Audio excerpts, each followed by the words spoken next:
Hey, Trip Zero here in the red house, the geothermal water greenhouse, smart greenhouse.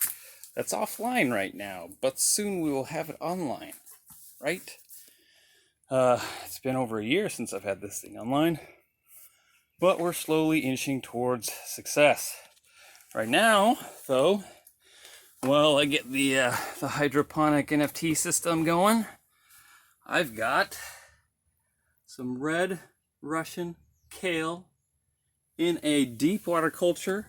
This is the same deep water culture container that I used last year, and it works great. It was same kale seeds, and I had these in the garage seating, and now that they've got their truest of true leaves, they are ready to be transplanted into the greenhouse. And this worked great.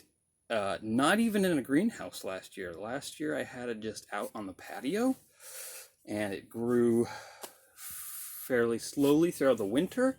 But as soon as it started warming up in February and March, it just exploded, and it was awesome. We had tons and tons of kale. It does grow enough in the winter, and it survives the freezing, the rare freezing nights we get here. But it'll do even better, I'm hoping, inside the greenhouse. So now note that it did bolt in about March to April, and that is expected because this is really a fall-winter plant, a plant that thrives on the shorter days, and as soon as the days get longer than the nights by a certain margin, they will start to flower because they think it's time. So I expect these to go over winter. I do have 3 Posano tomatoes that I will transplant out here once I get this NFT system going. Those are just getting their true leaves, just barely. So I'm hoping that I can get them out here. I do not have a heating system. Someone came in and stole the electric heater I had in here. But I'm hoping that with this, and with that big barrel right there full of water, and this barrel right here, and possibly I will probably get another one or two and stick them underneath here, maybe of these kinds, because they're pretty dang cheap. There will be enough thermal mass to survive the freezing nights.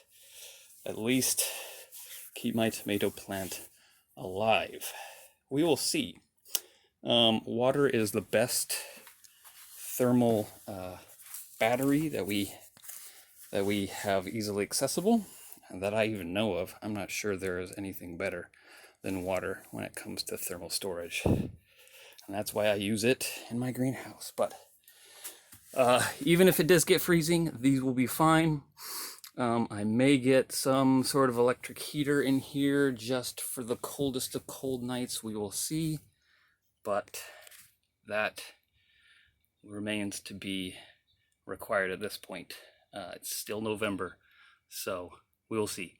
All right, Red Russian kale. This is the easiest type. The Kratky method is just a bucket of water and nutrients. Let's open that up. Look at that. That's the nutrient coloring that you see. It would otherwise be clear, and it's full enough just so the bottom of the net pot touches the water, so the roots can grow right into that liquid, and it will oxygenate itself, and it's cold water, and it will remain cold all winter long.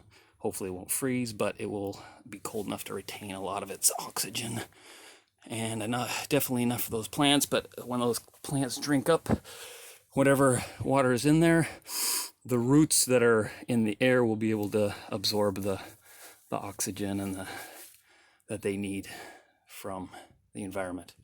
So Kratky method, there's no excuse not to do this. If you can afford nutrients and you can afford a bucket and seeds, all there is to it. Super simple and pretty cheap. You don't even need soil, and you could do this inside. You could do it outside. You can do it on your patio. You don't even need room. Do it out on your deck. Grow things, eat things. All right, Trip Zero out.